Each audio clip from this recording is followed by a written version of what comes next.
নিরামিষ দিনে কী বানাবে কিছুতেই বুঝতে পারছো না তো চটপট বানিয়ে ফেলো হেলদি অ্যান্ড টেস্টি এই রেসিপিটা। তো এখানে নিয়েছি 150 গ্রাম সয়াবিন আর নিয়েছি একটা টমেটো, 2 চামচ মগজদানা, 2 চামচ পোস্ত। মগজদানা, পোস্ত, টমেটোটা ভালো করে বেটে নিয়েছি। সয়াবিনটা নুন জলের মধ্যে সেদ্ধ করে নিয়ে 2 চামচ কড়াইয়ে সরষের তেল দিয়েছি।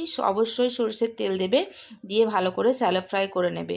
তারপর আবারও কড়াইয়ের মধ্যে সরষের তেলে গোটা জিরে ফোড়ন দিয়েছি, তারপর বাটা মশলাটা দিয়ে দিয়েছি। সমস্ত কিছু ভালো করে কষিয়ে নিতে হবে আর নুন আর চিনি আন্দাজ মতো দিয়ে নেবে। এই রেসিপিটাতে একটু মিষ্টি মিষ্টি হবে, তাই জন্য চিনিটা কিন্তু একটু বেশিই দেবে। তারপর দেখো সয়াবিনগুলো দিয়ে দিলাম, ভালো করে নাড়াচাড়া করে কষিয়ে নেবে, তারপর একটু জল দিয়ে ঢাকা দিয়ে দেবে। আর নামাবার আগে অবশ্যই কিন্তু গরম মশলার গুঁড়ো আর ঘি দিয়ে দেবে। এটা এত সুন্দর খেতে হয় না বন্ধুরা, হেলদি আর টেস্টি দারুণ হয়।